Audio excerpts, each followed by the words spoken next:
Hello everyone, I hope you're having a good day. In this video, I'll be talking about what's next for console mods in Baldur's Gate 3. Pretty hard to believe, 8 months ago is when we first got console mods on PlayStation 5 and Xbox, and as a lifelong PlayStation gamer, this is the best that mods have ever been on console for PlayStation 5 players. Xbox, a little bit of a different story, but I have some secret information here and some things to share with you guys, and I'm excited to break this all down. But last week, we got the Kira Player Home Treehouse mod. What's crazy about this one is it first got released July 13th on PC and it's already been approved for console. But what's crazy about this is it adds an entirely new location into the game. It is using assets from the game, but it adds a new location. And what that means is I think we could potentially see some mods that add new areas to the game if we got things like this that also do that. But we got some other exciting updates to get to. Previously, we've gotten all the Sumer Dagnauts 5e cleric subclasses, ranger, fighter, monk, barbarian mods. But one thing that's really amazing is Sumer Dagnauth, they are trying to do their best to make the game even more enjoyable for players. So one of the most requested class mods is the Echo Knight, which they shared an update to my Discord server. They're working on it because they saw how many people were requesting the Echo Knight, which I know a lot of people really want to see. So here's just a little update. You can join my Discord. The link's in the description if you want to see some more updates regarding this. But this is something that's super exciting because I know many people were asking for the Echo Knight. I also know the Blood Hunter is a highly requested mod, and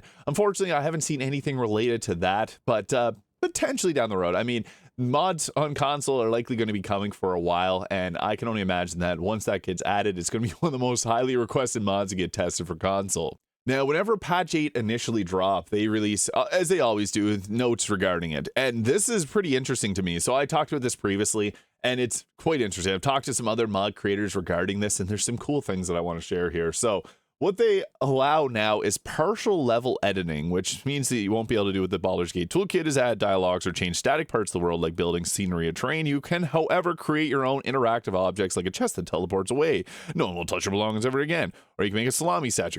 Well, this is a little bit different because we literally just got this mod here, which adds a whole new area to the game that you can warp to and use as your camp.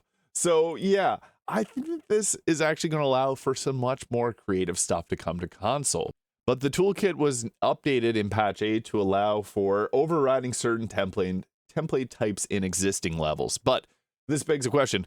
This is a new area, so what's going on? Well, I previously covered a mod that was on PC, and unfortunately, it did disappear. It's no longer the D&D 5e Spelljammer is hidden. This mod added new areas to the game, and this was in the mod manager. I'm not sure why it got removed. I really love this mod because it added a whole bunch of new areas in space that you go fight around in, and I just love this mod. It was really cool to see, but unfortunately, this is no longer available in the in-game mod manager. You can only access it through Nexus mods, but that's what it looked like there.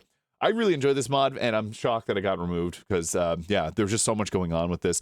Don't know if this type of mod can come to console, but after getting something like the Kira Player Housing, I think that there's much more that could come. So Kira May also made the Realtor Player Housing mod, and I expect this one to likely come here soon to console. This was released July 21st, so literally a week ago. And with this, it adds more than just the Tree Home Player Housing. It does include that in it, but it adds a bunch of new camps to the game. So you get yourself the Realtor access key, you use it, and boom, you're teleported to this new location in the game.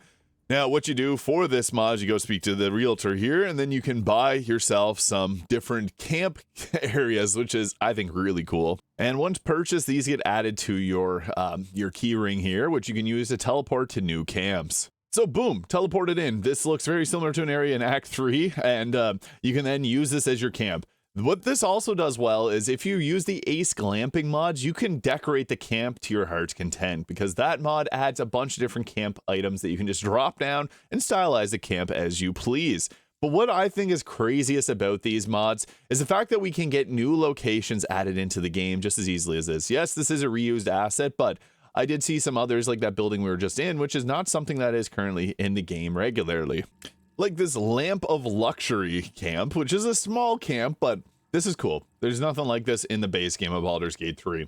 So yeah, I think we will end up seeing some more things just like this, which add maybe new locations to the game. I'll get to my thoughts on that in a moment. But what's nice is if you go on the mod page here, someone's asking for this to come to console, and they've submitted it for console. If it doesn't get approved due to complexity or something, I may release 1 or 2 more standalone spots like the Tree Home. I really want to support console players, so keep an eye out for more console compatible stuff from me in the future. Kira May, shouts out to you. That is super amazing to see. So I think that that's really interesting. But what this could also potentially lead to, so this is a new location. I've seen mods that add new enemies to the game, or added in enemies that are already in the base game. So we could potentially see some things that add in like new dungeons per se, because this is like a whole new area of the game and you can decorate it, add stuff as you please. So I'm not saying that there will be like new dungeons and stuff like that mods, but it could potentially work. You could be given an item similar to this and it teleports you into the dungeon, and then you can always just use your map to teleport back out. They don't always have maps available. Some of the mods that I've used do have a map available, but what's cool about this is you could literally have an entire new mod add in dungeons to the game where you go and fight things and have quests related to it. We've already seen lots of different quests come in the form of something like the Dread Overlord Warlock, which is a subclass mod and added whole new things to do in the base game. So who's to say we can't get some dungeon mods? I mean, we got things like this that add new camps to the game. So yeah, absolutely mind-blowing to see stuff like this get added. And not only added, but the tree home was literally released to console within a week of it getting added. And I was legit shocked by this because I covered it in my best mods of the week video for the week prior. I expected something like this to take a few months of testing, because adding in new locations to the game, I guess it worked fine with their console testing, but I expected this one to come a whole lot later. So this was very interesting to see it come to console. So yeah, I have some high hopes for stuff that could potentially add new areas, new dungeons, and things like that to the game, but we'll just have to wait and see, obviously. And it really is as simple to leave these locations, just going to your map and selecting a spot to travel to.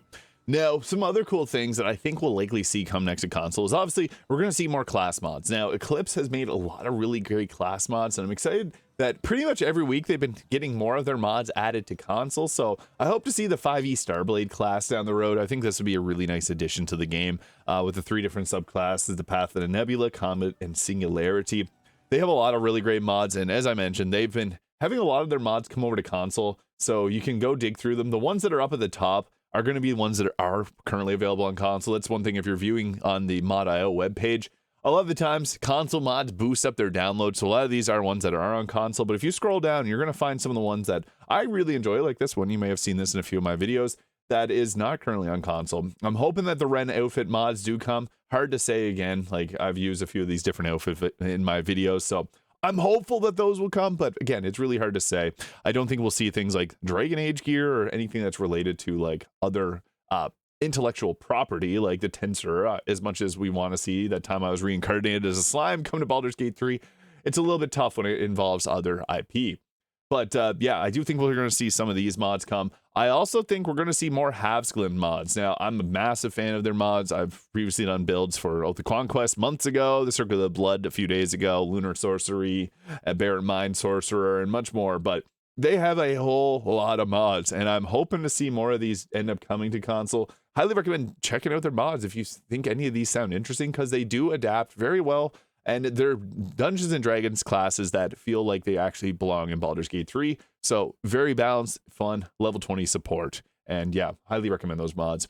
I also really want to see the Sculptor's Dream Cache. I'm surprised this one hasn't come yet, because this is one of the mods that doesn't have that Uncanny Valley vibe, you know, where you're looking at a face and it kind of gives you the spooks. Well, this is one that I use now pretty much in all of my videos. They have submitted it for console testing, so hopefully it can come through. It's hard to say. Again, sometimes there are issues with the shaders that they can't come, but I'm hopeful. I really want to see this one come, because this is the one that I use from pretty much all of my videos. But yeah, we could potentially see some more different types of camps come to Baldur's Gate 3. We could potentially see some dungeons maybe down the road. I would love to see that. More class mods, more face mods, and potentially Echo Knight coming here soon. So let me know your thoughts on what you'd like to see next come to Baldur's Gate 3 on console. Hit the subscribe button below if you haven't already.